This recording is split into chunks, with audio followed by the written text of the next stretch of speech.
Welcome to Madison City Channel Know Your Candidate Interviews, co-sponsored by the League of Women Voters of Dane County. I'm your interviewer, Marilyn Townsend, and I would like to introduce Renuka Mayadev, running for the State Assembly in District 77. As we begin, I'd like you to give an opening statement as to the educational, vocational, and civic experience you have, which qualifies you for this office, and why you are running for State Assembly. Well, thank you, Marilyn, so much for having me. And thank you to the League of Women Voters. My name is Renuka Mayadev, and I'm running for State Assembly in the District 77. I am running because our future promise is at stake. In this time when our democracy is under attack and our fundamental freedoms are at stake, I have worked as a lawyer and as an advocate for women, children, and families throughout my career. I've worked for a Democratic state governor and worked on his policy team in state government and understand the value of bringing good progressive policy to a state.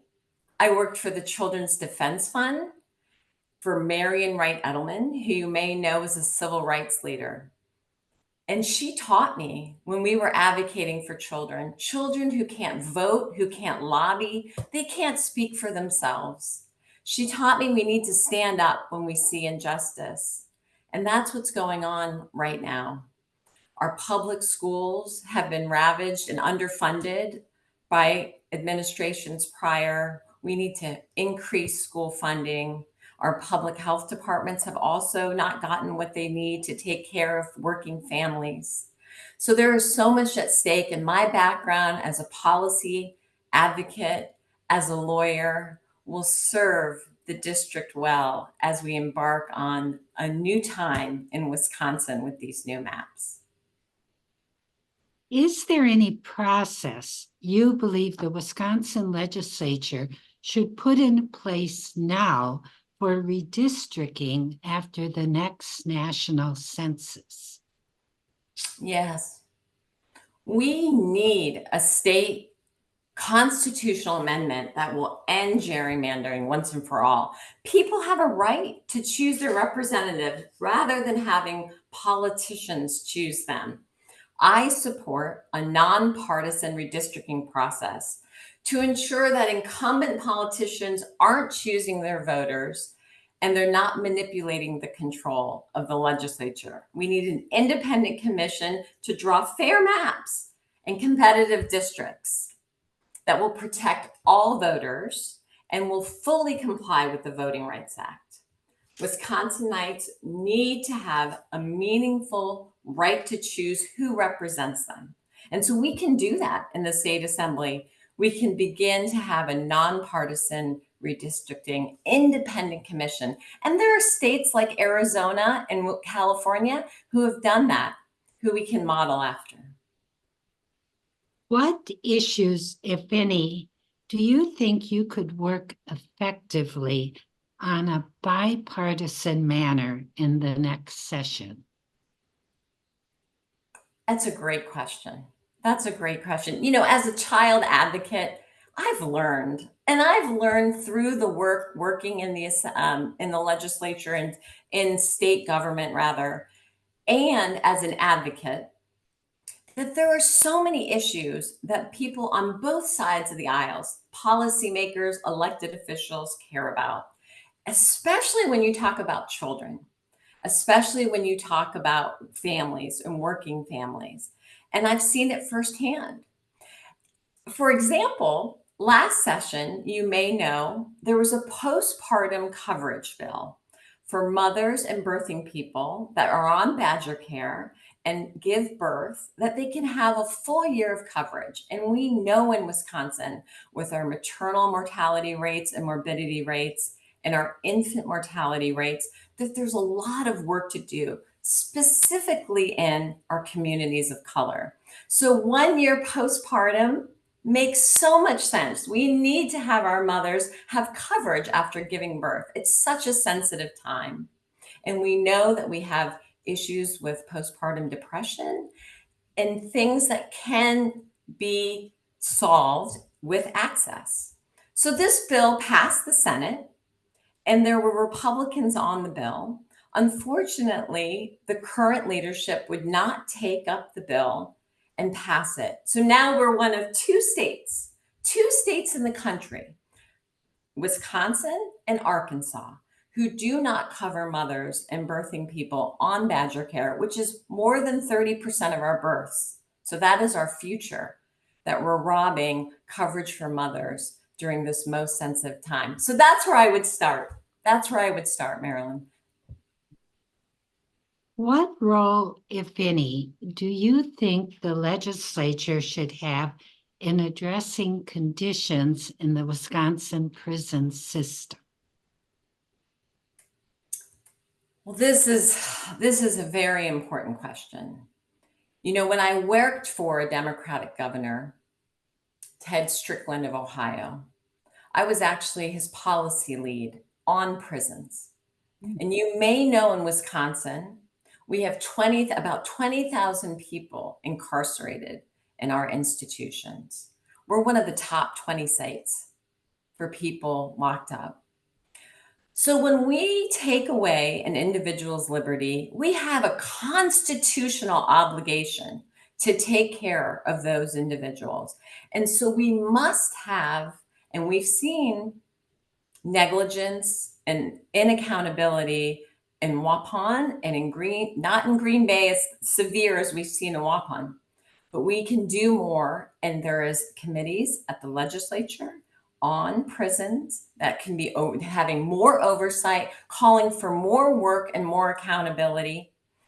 For instance, in Ohio, there was a women's nursery in the women's prison. We could do that here in Wisconsin. That's something we know that would help our future Wisconsinites. So when a mother is incarcerated and a baby is born, the baby isn't taken away from the mother. During that very sensitive time, we know mothers and babies should be together. Why are we punishing our future Wisconsinite by taking him or her away? Let's have a nursery. There's other states that do this, states that have shown the outcomes, and recidivism is lower when we keep mom and baby together. So there's a lot we can do on this, and I look forward to doing it. Thank you. What role do you think the state legislature has in ensuring successful outcomes for all students, including those with disabilities? Yeah, that's a very good question. So our children are our greatest natural resource. When I worked at the Children's Defense Fund, I said that with pride and with truth. Those children are our future. And so we need to do everything in our power to make them reach their full potential. And the most important thing we know is health and learning, right? And our public education needs to have all its services to be able to take care and educate our children, our next generation. Unfortunately, we don't fund public schools fully. And we've seen the funding reduced over the last 12 years. We need to put the money back into schools, and the state legislature can do that. We also need to roll back Act 10.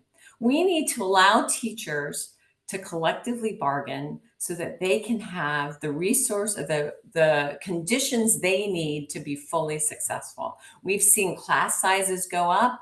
We've seen student needs increase since the pandemic, but we don't have the supports, all the supports that we need to make sure that children can thrive and learn. And so I would commit to doing that in the state assembly. I also will share there's some great models across the country. For example, I'll share one now, school-based health centers, right? We know, again, health and learning are correlated. They go hand in hand.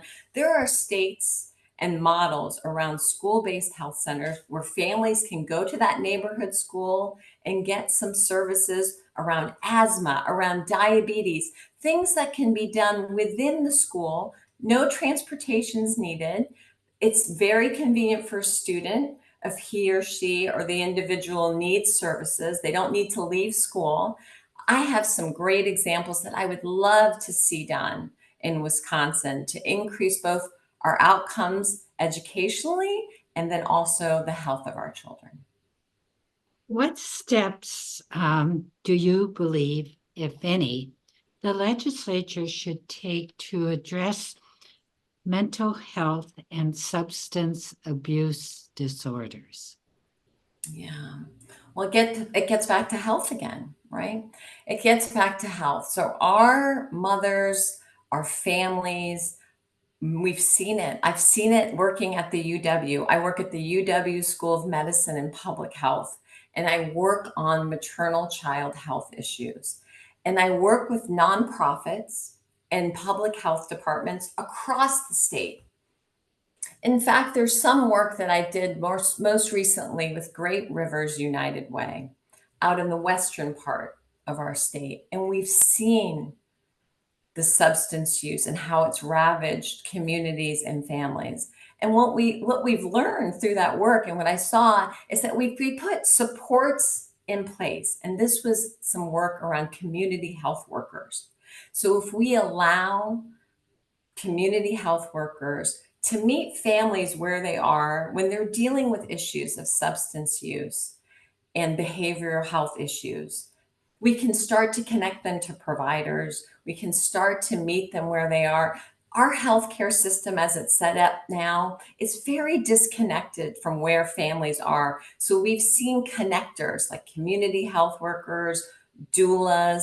These professionals help us make those connections so that we can get more services. I'll also say the legislature again can fund these supports for families and children. And we can do that, especially after COVID, after we saw some of those federal dollars come into the state and now are leaving. We need to shore up those revenue streams. What other priorities would you have for your term in office? Well, again, I'll go back to the foundation of our state. It's our children. It's our children and our working families. And so we need to do everything we can as policymakers and electeds to shore up the needs of families and children. So I'll go back to health. We should pass that postpartum bill and cover our mothers and babies. We should expand Badger Care. We're one of the last states in the country to fully expand Medicaid. We can do that. As I said again, we should roll back Act 10. We need to have families and workers be able to bargain, collectively come together to bargain for the conditions they need to do their best work. And then also, I would be remiss to not mention our reproductive freedom. We need to have choice in this state. I work as a maternal child health advisor. I've worked for women and families all my career, and I know that the health of mothers is paramount, and women need to have choice, and doctors need to be able to have all the tools, and other professionals, doctors and other health professionals need to have all the tools in their toolbox to take care of their patients. And so I would say we need to put a constitutional amendment into the Wisconsin Constitution to solidify our right to abortion and to maternal health. What would you like to say to the viewing audience as we complete this interview? I'm a fighter. I'm a fighter. This is not new to me. I have worked on policies for women, children, and family throughout my career. I'm a child of immigrants, and I always joke, I think my father came to this country, was hoping his daughter, who's a lawyer, would make a lot of money. Unfortunately, that's not in my future, but he knows that I have a social justice advocate. I know what families need, because I've done the work with families at the Children's Defense Fund and at the United Way when I worked at early childhood. We need a full system for early childhood, for care and learning. If we invest 0 to 8, we wouldn't have all of the expenses that we have as we see children grow into adults in our population. We need to invest prenatal to 8. And so those are the things that I care about. I know that will resonate with the individuals and the folks in my district, and I look forward to representing them. I want to thank Renuka Mayadev for speaking with us today, and thank you, the viewing audience, for taking the time to know your candidates. I want to remind everyone that primary election day is Tuesday, August 13th, and the general election is Tuesday, November 5th. Every election is important. Please vote. On behalf of Madison City Channel and the League of Women Voters of Dane County, thank you for joining us.